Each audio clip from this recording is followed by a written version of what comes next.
Okay, so have you ever found yourself like completely glued to that viral video? You know the one I mean, where someone just draws a simple circle on a piece of paper around an ant or maybe a tiny spider. Oh, absolutely. Yeah, it's mesmerizing, isn't it? It really is. You kind of lean in and you're watching this tiny creature and there's just this line. Seems like nothing.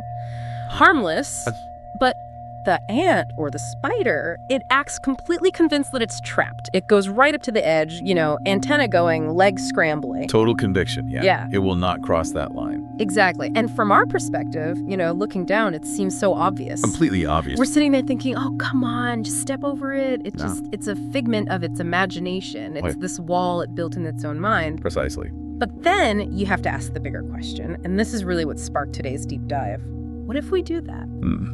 What if we, as humans, have drawn these kinds of invisible circles around ourselves, maybe without even realizing it? That's a powerful thought. Yeah, and these lines, these sort of subtle boundaries, they might actually be deciding how far we're willing to push ourselves. How high we aim. Exactly, or the things we even decide we're capable of doing in the first place. So today, that's our mission. We're going to explore these really common but often invisible self-imposed limits. Mental traps. Right. And then, crucially, we're going to unpack some powerful, practical ways drawing from ancient wisdom, but also modern science, to help you, reclaim your mind, enhance your focus, find more inner peace, and really, ultimately, boost your quality of life, even with all the chaos life throws at us. That hits the nail on the head. And it's fascinating how common these mental traps really are. They just weave themselves into our lives. Right. And often, a really good place to start looking for them is in the labels we give ourselves. Or that others give us, maybe? Exactly. Or ones we've just kind of accepted. Labels about our skills, our personality, our smarts, our potential. Yeah. And these labels, they can inadvertently, but really powerfully build those walls. Just like that pen line for the ant. Wow. Yeah. But here's the hopeful part, and this is key for today. We can step over those lines, absolutely. So we'll connect understanding ourselves, our inner world, to these ancient practices and modern findings. We want to offer clear, actionable ways to not just see the lines, but to step over them. And build something instead. Precisely. To build and nurture your own kind of inner sanctuary, a place of peace and strength. Okay, so let's go back to that ant video for a second, because it's more than just a cool clip, right? It's such a potent metaphor for what we're talking about. It really is. You remember there's that key moment in the video, the person drawing the circle, they accidentally make it too small, and the spider, just trying to get away, it literally just steps over the line by accident. It wasn't intentional, it just happened. Right, and the second it does that, something just clicks. Something changes inside that little creature permanently. Yeah. Because the person tries to trap it again, drawing more circles, but the spider, it's like, nope, it just walks off the paper. It can never be tracked by that line again. Because the illusion was broken. Exactly. That one accidental step showed it that the wall wasn't real. It was just a perception, a boundary in its mind, not in reality. Powerful lesson from a tiny spider. Isn't it? And here's the part that maybe stings a little, the truth for us. You, me, everyone listening. We've drawn circles around ourselves too. Countless invisible ones. Maybe not with ink, but definitely with, those deep-seated beliefs about what we can't do. Or preconceived ideas about how things have to be. Yeah, or those labels we talked about, the ones we picked up somewhere along the way from childhood, society, maybe past failures. And they stick. They really do. Yeah. And these internal circles, these invisible walls, they're so powerful because they often operate like under the radar, subconsciously. Right, we don't even know they're guiding us sometimes. Totally. They end up setting the limits for our dreams, how big we dare to aim. For our actions, how much effort we put in, or what risks we avoid. And ultimately our potential, what we believe we can truly achieve. It's almost like having this internal GPS that's been programmed with fake roadblocks. It keeps rerouting us away from paths that are actually wide open. That's a great analogy. And it shows up in things like imposter syndrome. Oh, definitely. Feeling like a fraud even when you have proof you're not. Or just that persistent fear of failing, so you don't even try something new. Yeah. All different kinds of invisible walls. Subtle, but really strong. And if we look at the why behind this, from a brain perspective, it makes a lot of sense. Our brains are wired for patterns. Right. They like efficiency. Exactly. astonishingly efficient pattern recognition machines. Hmm. They're built to create shortcuts, predict things, save energy. It's a survival thing, fundamentally. Spotting danger quickly. Precisely. But that same mechanism, while super useful, can sometimes backfire. It can lead to these really rigid, mental ruts. Mental ruts. Like that. Some cultures call it Lu Mon, like a path that's so well-worn you just keep walking down it without thinking. Even if there's a better way right next to it. Exactly. And these ruts, they restrict our thinking, they narrow our view, limit our options, make it harder to question things or see alternatives. Stuck in the familiar groove. Yeah. And what makes it even tougher in our, modern world is everything demanding our attention. The information overload, it's constant. It really is. That nonstop digital barrage, the phone buzzing, emails pinging, social media notifications, that storm of notifications, as you called it. Yeah, from morning till night. It just shatters our focus, pulls us everywhere at once, creates this, fragmented state of mind. Hard to think clearly. Very hard. And when your mind is scattered like that, it's incredibly difficult to get the mental clarity you need to even notice those self-imposed limits. Let alone challenge them. Right. You don't have the inner quiet, the sustained focus to see the lines you've drawn or find the courage to step over them. So just recognizing them, seeing them as these figments of our imagination, that's the first big step. Absolutely. Crucial first step to reclaiming your mind. It means pausing, questioning those assumptions, maybe looking at things differently, finding that stillness. Okay. So if we recognize the walls, how do we actively start to, what did you call it? Repattern these internal vibrations? How do we dismantle them? That's the million-dollar question. And the answer, interestingly, might lie where ancient traditions and modern science are increasingly pointing towards the power of sound. Okay, sound. That's fascinating. So if we're trying to break free from these mental ruts and repattern things, how does sound fit in? Let's unpack this. The history here sounds amazing. It really is incredible. We're talking about knowledge stretching back thousands of years, long before we had the scientific tools to measure why it worked. So ancient civilizations already knew this. They absolutely did. Across different cultures, there was this deep awareness of how sound impacts us. Think about the Egyptians, for instance. They used specific sounds, chanting, different instruments in their healing ceremonies. They genuinely believed certain melodies, certain frequencies could restore balance and harmony. Wow, like tuning the body. Exactly. They saw sound as a way to connect with cosmic alignment, essentially. And the Greeks, too. I know they were big on music. Huge. And not just for fun. They explicitly used music as a remedy for physical issues, mental illness. Really? Like a prescription? Pretty much. Instruments like the lyre or the flute, specific harmonies.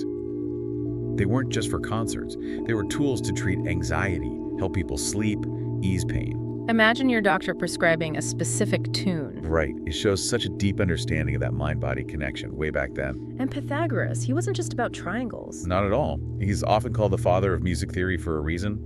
He had his famous theory of the music of the spheres. Right, that the planets made music. Kind of. That they moved according to mathematical ratios and created this sort of cosmic harmony. But more practically, he studied how sound, rhythm, different musical intervals affected people. He used music very deliberately as therapy to balance the soul, sharpen the mind, even improve someone's character. He knew it resonated deeper than just our ears. Affecting thoughts, feelings, our whole state. Exactly. And this wisdom pops up everywhere. Think about the Tibetan monks and their singing bowls. Yes, the bowls, those deep sounds. For centuries, they've used these bowls made from special metal alloys to create these incredibly deep, resonant sounds and vibrations. For meditation. Medication, spiritual practice, and physical healing, too. The vibrations aren't just heard. You feel them through your whole body. It's immersive. Guiding you into relaxation. Deep relaxation, altered states, promoting healing and insight. It's a profound technology, really. And what's so compelling is how all this ancient wisdom, Egypt, Greece, Tibet, it all points to a core scientific idea we understand much better now. Vibration. Everything vibrates. At the most basic level, yes. Everything in the universe is energy, and all energy vibrates at certain frequencies. Subatomic particles, galaxies. And us, our bodies. Absolutely. Yeah. Every cell, every organ, even our thoughts and emotions, they all have their own vibrational frequencies. Okay. So when our natural healthy frequencies get disrupted, maybe by stress, illness, emotional turmoil, trauma, or just that mental fragmentation we talked about. The system gets out of whack. Exactly. Sound can literally help restore that balance. Right. It's not just a nice idea, it's about achieving vibrational alignment. Like tuning an instrument. Perfect analogy. Getting the body's energy back into its optimal rhythm. And that fosters not just physical health, but mental clarity, emotional stability too. So how does that work in the brain specifically? You mentioned brainwaves. Yes, this is a huge area of research now, and ties directly into things like Tibetan singing bowl healing. Our brains operate at different electrical frequencies, brain waves, depending on our state. Like different gears. Sort of. You have beta waves, the fastest ones. That's our normal waking state, alert, focused, problem solving, where most of us spend our busy, sometimes stressed days. Okay, beta, got us. Then, slower than that, you have alpha waves. These are really important. They show up when we're relaxed but alert, maybe light meditation, daydreaming. Calm focus. Exactly. The sources even say alpha is often seen as the most beneficial for health.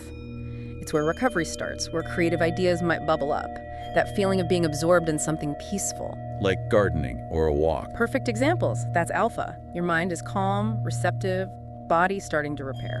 Okay, alpha's good. What's next? Deeper still, you get theta waves, even slower. These occur in deeper meditation, relaxation, and that kind of floaty state just before sleep or as you wake up. The twilight zone.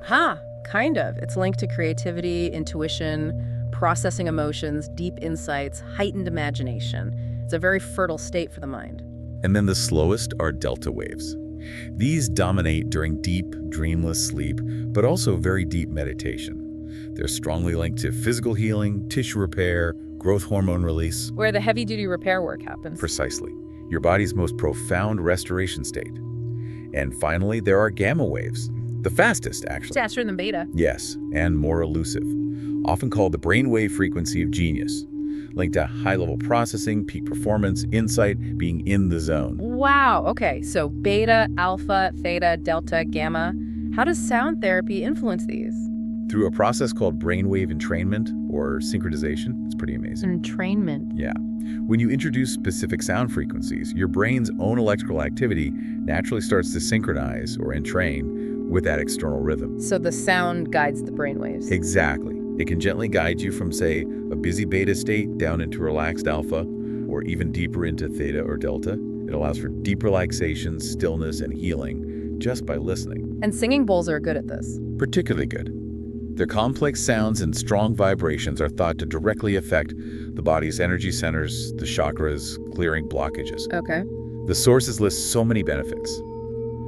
Relieving physical pain, mental fatigue, stress, improving circulation, helping with things like sciatica, headaches, insomnia, And emotionally. bringing balance, cleansing energy, fostering happiness and well-being. People use them in meditation, integrate them into yoga. It deepens the whole experience. That really is incredible. And it's not just theory, right? There are real examples. Absolutely. Tangible results. There's a powerful story in the sources about a woman suffering from really debilitating chronic pain and severe headaches for years. Nothing else worked. She tried so many conventional treatments. Nothing provided lasting relief. It was really impacting her life. Understandably. So almost as a last resort, she turned to sound therapy. She started a daily practice listening to singing bowls, tuning forks, attending sound baths regularly. Just immersing herself in the sounds. Yes. And the change was profound. The pain got better. Gradually, yes, the pain consistently reduced. But it was more than that. She found this deep sense of peace and balance that she hadn't felt in years. Wow. So it wasn't just about masking pain. Not at all. It helped her regulate her emotions, release tension, even start healing from the trauma of living with chronic pain. It was holistic. That really drives home the potential, doesn't it? It does. And the list of benefits researchers are finding keeps growing. Stress reduction, stabilizing blood pressure, lower risk of heart disease, better sleep without meds.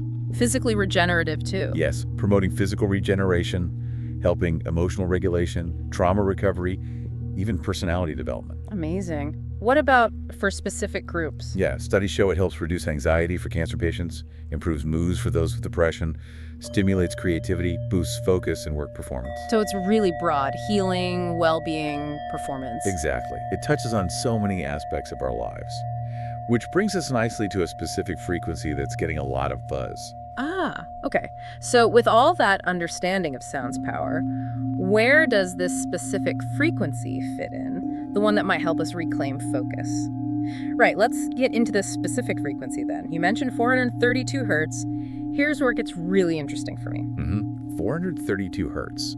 You might hear it called the natural tuning, or sometimes Verdi's A. Okay, why natural? What's the idea behind that? Well, there's been this growing discussion, really for decades, about 432 hertz compared to the standard tuning we mostly use today, which is 440 hertz. Which became standard. 20th century internationally. Yeah. But the argument for 432 hertz is that it's believed to be, well, more in sync mathematically with patterns found in the universe. Patterns in nature. Exactly. The idea is it resonates more harmoniously with nature, with our bodies, maybe even the cosmos itself, leading to a calmer, more balancing effect. Okay. Intriguing. Is there science to back that up, or is it more philosophical? This is where it gets really fascinating, connecting the dots between that belief and some actual science. The idea of 432 hertz resonating with nature is often linked to things like the Fibonacci sequence and the golden ratio. Ah, Fibonacci. I remember that from school. 1, 1, 2, 3, 5, 8. That's the one. Yeah. And it's not just abstract math, it's literally everywhere in nature. Like seashells. Seashell spirals, yeah. Ah. Tree branches, how leaves are arranged, sunflower seeds, even the shape of galaxies or hurricanes. It's like nature's building code. Wow. Okay. And the golden ratio, which is roughly 1.6185a, it comes from the Fibonacci sequence. Oh, so? If you divide a number in the sequence by the one before it, like 8 divided by 5 or 13 by 8, the ratio gets closer and closer to 1.618. And that ratio is special. Considered universally aesthetically pleasing, balanced. You find it in ancient architecture like the Parthenon, in famous art like Da Vinci's work, even in the proportions of the human body. Things we just find, beautiful or right. Exactly. And research suggests that when we see structures or hear sounds organized according to this golden ratio, it creates this sense of calm and order in us. Because it resonates with something deep inside. That's the idea. It taps into our innate biological and psychological preference for harmony and balance. Our brains recognize these fundamental patterns. Okay, so how does 432 hertz connect to Fibonacci and the golden ratio? Proponents argue that the mathematics of 432 hertz line up more closely with these natural golden ratio proportions compared to 440 hertz, making it inherently more harmonious for us. More in tune with our natural state. Potentially, yes.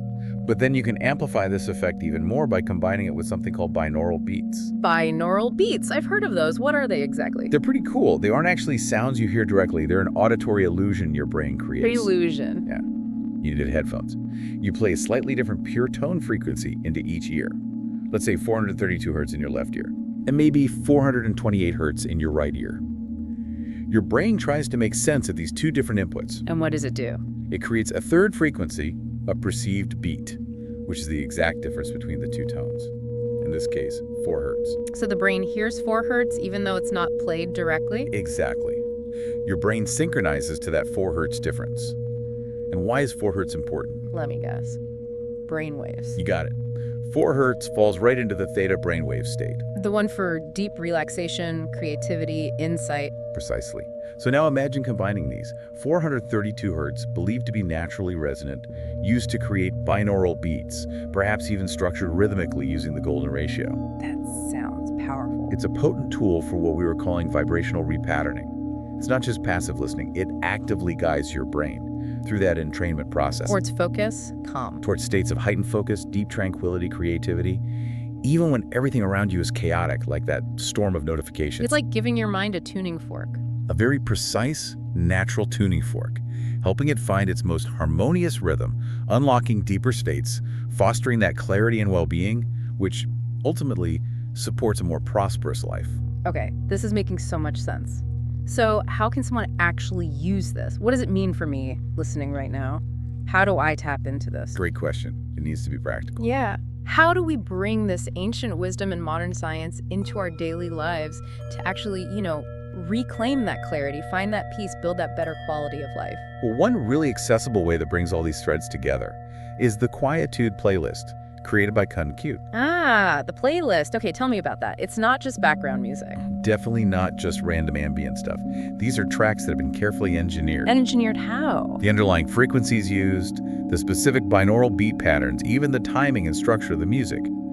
It's all intentionally designed based on the golden ratio. Wow, so it's built on these principles we've been discussing. Exactly. It's a deliberate auditory experience designed to help optimize your mental state, drawing on that science of natural harmony. So how would you use it? When? They're designed to be part of a daily ritual, something you consciously integrate, maybe during that morning notification storm you mentioned. Yeah, when the phone starts blowing up. Or anytime during the day you feel that external chaos creeping in or your mind feels scattered and stressed. Like hitting a reset button with sound. Kind of. Think of them as binaural steps, pathways guiding your mind away from the noise and towards calm, sustained focus.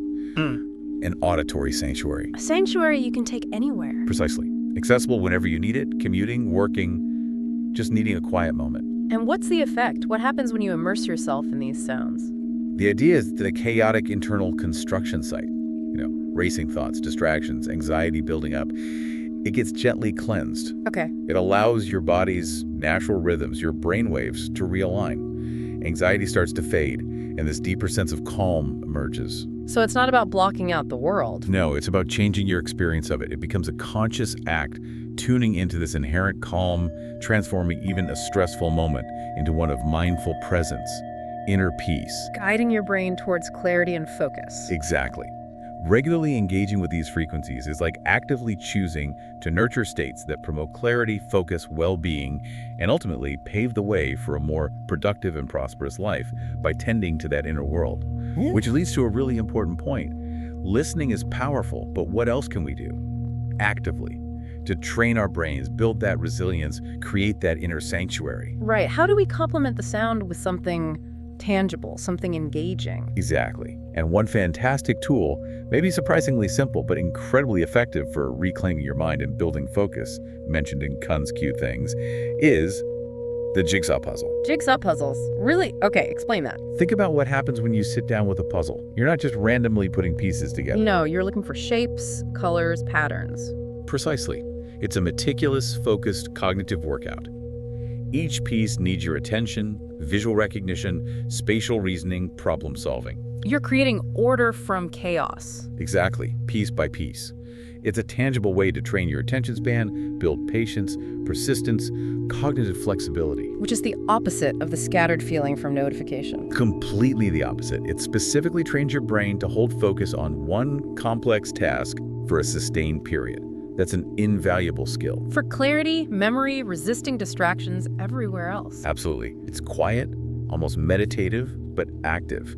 You see the progress, which reinforces your brain's ability to concentrate and solve problems calmly. So combining the puzzles with the music, that's the synergy. That's the sweet spot. The focused, grounding activity of the puzzle paired with the harmonious, brain-calming sounds. It creates this wonderful synergistic effect, grounding and expanding. Ah, I see. It's not one or the other, it's the combination. That makes so much sense. It's a powerful pairing. You've got the healing frequency music designed to dissolve stress, sync your brain waves, guide you to that calm, focused state. And then you have the hands-on, engaging puzzle work, building focus, honing problem solving, cultivating that inner calm piece by satisfying peace. It's a direct invitation, really, to find peace, build that sanctuary right now. And this ties into the whole philosophy of Kun fashion, right? The people behind these tools. It really does. Their whole approach is summed up beautifully. In a world that shouts, we embrace the whisper. I like that. It's not about loud statements. They describe it as a conversation with oneself, a space of intentional expression for those who find strength in stillness. For people seeking purpose, inner calm. Exactly.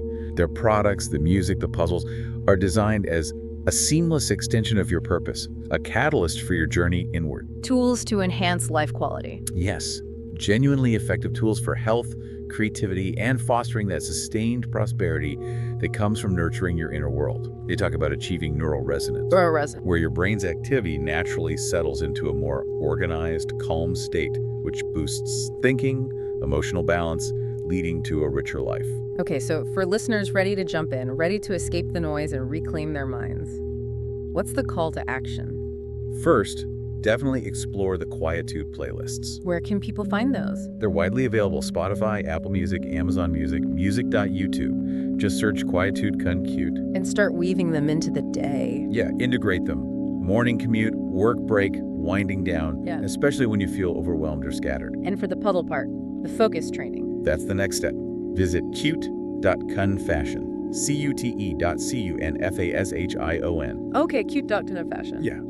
Discover their jigsaw puzzles. Collect them, engage with them. It's a playful but really effective way to train your brain, sharpen focus, deepen that tranquility. A tactile, meditative support for well-being. Exactly. Supporting your mental well-being and building that cognitive resilience. Hashtag tag outro. So, looking back in our journey today, we started by really seeing those invisible walls, didn't we? The mental ruts, the self-imposed limits that box us in. Recognizing the ant in ourselves. Yes. Then we explored that deep well of ancient wisdom and modern science around sound healing, understanding vibration, brain waves. And how specific frequencies like 432 hertz, especially combined with things like binaural beats, can act as powerful tools, leading us to practical methods like the quietude music and the focused practice of jigsaw puzzles. It all connects. It really does. And the core message, the empowering takeaway, is crystal clear. You absolutely have the power within you, the capacity's there. To escape the noise. Escape the noise, dismantle those barriers, reclaim your mind, and by doing that, cultivate calm, focus, creativity, and ultimately build a more prosperous, fulfilling life. So as everyone listening reflects on this, maybe the final thought is this. What does it really mean for you to step over that line like the spider did? To truly realize those walls were just figments of imagination. What's one small, consistent thing, however tiny it seems, that you could start doing, maybe even today? A daily practice. Yeah, a daily practice to begin chipping away at those boundaries and start building your own inner sanctuary. Just think about how maybe 5 or 10 minutes a day, immersed in harmonious sound or lost in the focus of a puzzle, how that could fundamentally shift how you experience the chaos outside and cultivate that peace, that clarity, that prosperity inside.